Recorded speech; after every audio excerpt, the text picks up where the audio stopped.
Was recording. All That's right. weird. All right, cool. Okay. Look, people. All right, thank you guys. I'm so, okay. I had to do research, and I researched on Buddha. You guys know who Buddha is? The big, yeah. Okay. But what I did was. Yes. No, you just have to listen. Okay. Okay. Here we go. Hi, everybody. Hello. You ready? Go for it. Who wants to be happy? That's a silly question. Of course, we all want to be happy, of course. But more than that, we want happiness that lasts. And we want to be happy all the time.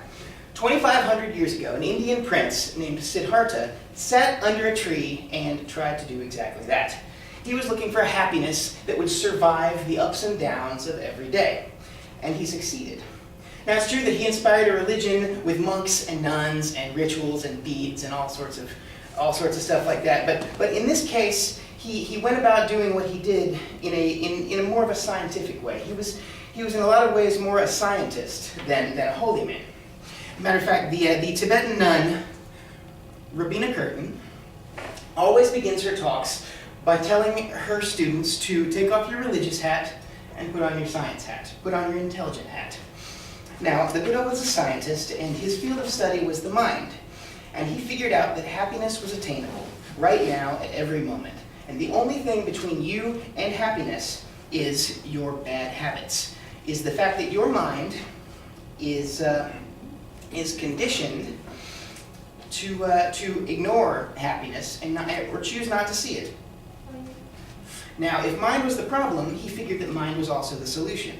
He knew some suffering was unavoidable: physical pain, sickness, old age, death. But what he was going to try to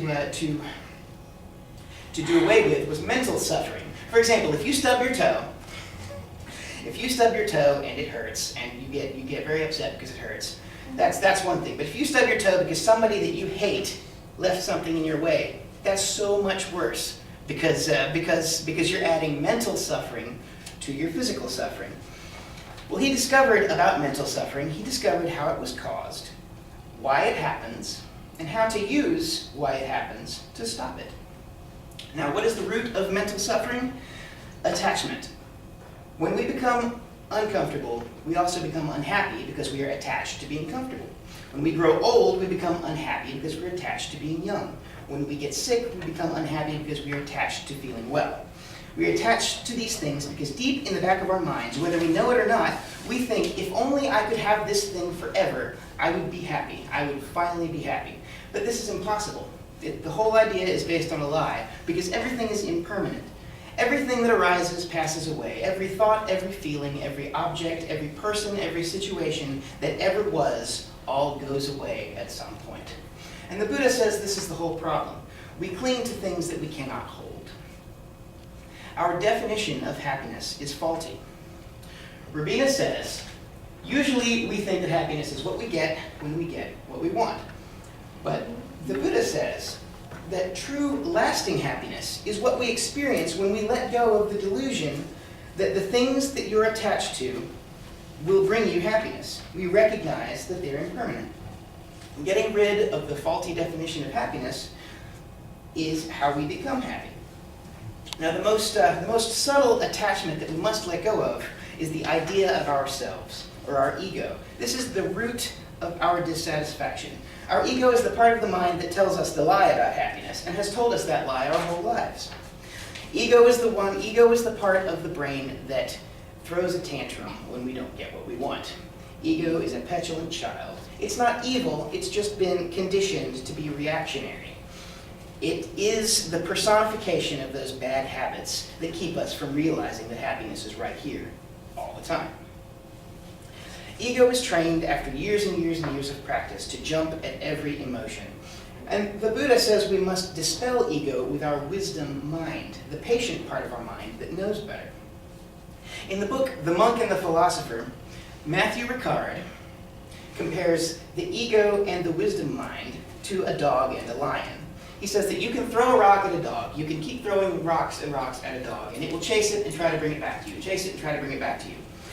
But you can only throw one rock at a lion before he turns around and he takes your face off. The Buddha says that with mental training, you can condition your mind to react to emotion like a lion rather than a dog. The Buddha realized a system of cause and effect whereby every state of thought at every moment is brought about by a previous one which conditions it. If in one moment, let's say someone cuts you off while you're going down the road, someone cuts you off driving, you can go with ego and chase the emotion of anger, which then affects the following moment of emotion, and you get even more anger. Had you ignored ego in that instant, the emotion would have had a moment to sit and cool down, and you'd enter the next moment of thought knowing how foolish the anger was instead of chasing it and giving it steam. This is what the Buddha called the law of karma.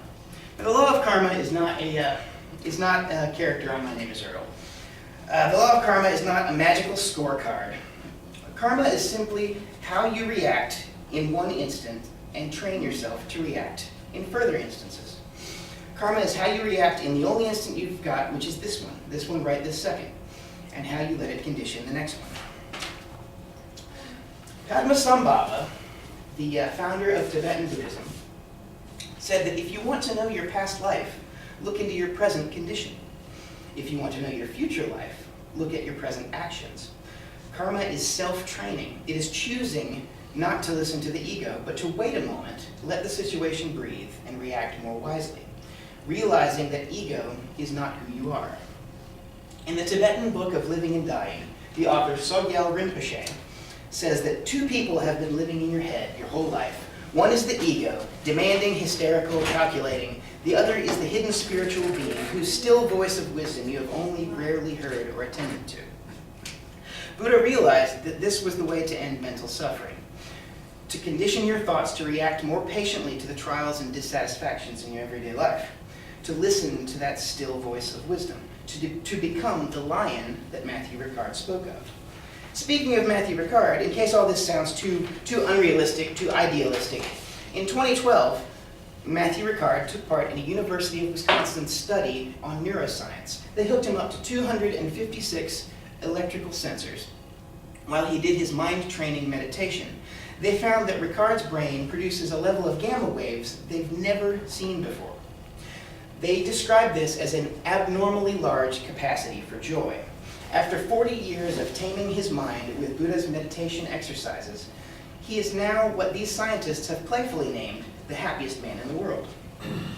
2.5 centuries ago, Buddha discovered that the key to this happiness is taming and training the mind, uprooting attachment, denying the ego, and strengthening the wisdom mind, one moment at a time. So next time someone cuts you off in traffic, give it a second. The way you react will cause a chain reaction affecting your happiness, and the direction it goes is up to you. Yeah.